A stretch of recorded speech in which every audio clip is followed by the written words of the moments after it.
अतवार की सपहर जब बाबर आजम ट्रेनिंग के लिए मुल्तान क्रिकेट स्टेडियम में उतरे तो वो नहीं जानते थे कि चंद ही लम्हों बाद एक ऐसी खबर उनके आसाब पर गिरने वाली है जो उनके फैंस को भी हिला कर रख देगी। जैसन गिलेस्पी बाउंड्री के करीब आए और बाबर आजम को अपनी तरफ आने का इशारा किया। हाथ में गेंद उछालते बाबर आजम जब गिलेस्पी के करीब आते हैं तो गिलेस्पी उन्हें ये खबर देते हैं। दोनों की गुफ्तगू काबिल समाअत तो नहीं, मगर गिलेस्पी की बात सुनने के बाद बाबर के चेहरे के तासुरात कुछ वैसे ही थे जैसे इस तारीखी फोटो में साबिक अमेरिकी सदर जॉर्ज बुश के हैं जब उन्हें 9/11 हमलों की इतला दी जाती है। सिर्फ बाबर आजम के फैन ही नहीं, दुनिया भर के क्रिकेट मुबस्सिरीन के लिए भी ये खबर किसी शौक से कम नहीं थी। ये कुछ ऐसा ही था जैसे ऑस्ट्रेलिया ने स्टीवन स्मिथ को ड्रॉप कर दिया हो या इंडिया ने विराट कोहली को टीम से फर्क कर दिया हो। किसी भी सीरीज के दौरान बाबर आजम, शाहीन अफरीदी और नसीम शाह जैसे सुपरस्टार्स को ड्रॉप कर दिया जाना ना समझ आने वाला फैसला है। अगर सीरीज शुरू होने से पहले ही इन तीनों को आराम दे दिया जाता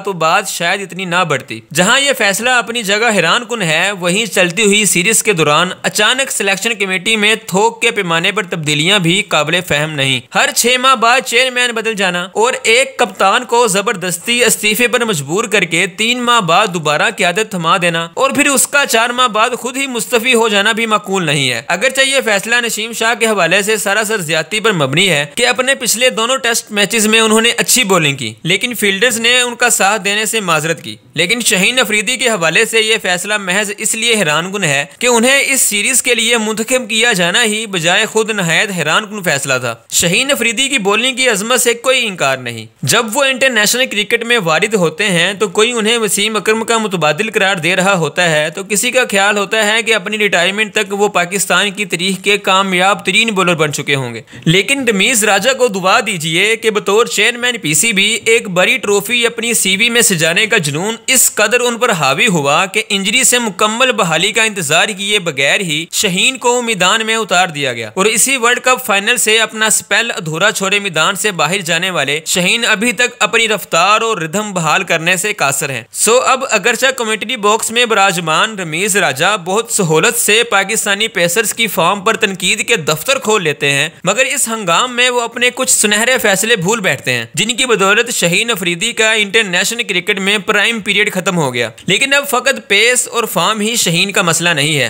कि इन दोनों से कहीं बड़ा मुअम्मा उनका रवैया है। जहां वो पिछले 1 साल की इंतजामी तब्दीलियों के बाद किसी और कप्तान की बात सुनना पसंद नहीं कर पा रहे, टीम मीटिंग्स में अपनी राय कहना पसंद नहीं कर पा रहे और दुनिया भर के ब्रॉडकास्ट कैमरों के सामने पाकिस्तानी कप्तान के हाथ अपने कंधे पर देखना तक पसंद नहीं कर पा रहे। लेकिन बाबर आजम का मामला कुछ मुख्तलिफ है कि वो अपने रवैये के बजाय अपने माइंड सेट के हाथों मजबूर हैं। उनकी फॉर्म में गिरावट तवील तर यूं होती चली गई कि पिछले 2 साल में उनसे मुतालिक ऑफ फील्ड फैसलों और इंतजामी तब्दीलियों ने कभी उनके जहन को वो इर्तिकास पाने ही नहीं दिया जहां वो अपनी शॉट सिलेक्शन में निखार ला पाए। कोई भी बॉलिंग अटैक जब पाकिस्तान के खिलाफ मैदान में उतरता है तो उसकी अव्वलीन तरजीह बाबर आजम की राह रोकना होती है। यूं इस कदर प्लानिंग उनके खिलाफ रचाई जाती है कि उन्हें रोज बरोज अपने खेल में निखार लाने की जरूरत होती है। बदकिस्मती से पिछले 2 साल पाकिस्तान क्रिकेट जिस हाल से गुजरी है उसकी बदौलत बाबर आजम अपने खेल में वुसअत लाने से कासर रहे हैं। अगरचे इन सुपरस्टार्स की हालिया कारकर्दगी भी उन्हें टीम से आराम दिए जाने की वजह बनी है, मगर कारकर्दगी से कहीं बढ़कर उसका सबब वो रवैये हैं जो ड्रेसिंग रूम के माहौल को इत्तेफाक से महरूम कर रहे हैं। जहां 2 साबका कप्तान अपनी अलग अलग छोटी छोटी दुनियाएं बसाए बैठे हैं और नया कप्तान अपने हम ख्याल जहान ढूंढने की जस्तजू में रहता है। ऐन मुमकिन है कि टीम में इत्तेहाद के फुकदान की अफवाहें महज मीडियाई हलकों की नोक झोंक और लगाई बुझाई साबित होती कि बिलाखिर सीरीज से पहले कप्तान शान मसूद ने भी भरपूर सियासी दुरुस्तगी मलहूज रखते हुए इन अफवाहों की तरदीद की थी। मगर मुल्तान टेस्ट के तीसरी इनिंग्स में जैसे शाहीन अफरीदी और नसीम शाह ने अपनी विकेटें गंवाई, वो इन अफवाहों के लिए तकवीयत का समान हुआ।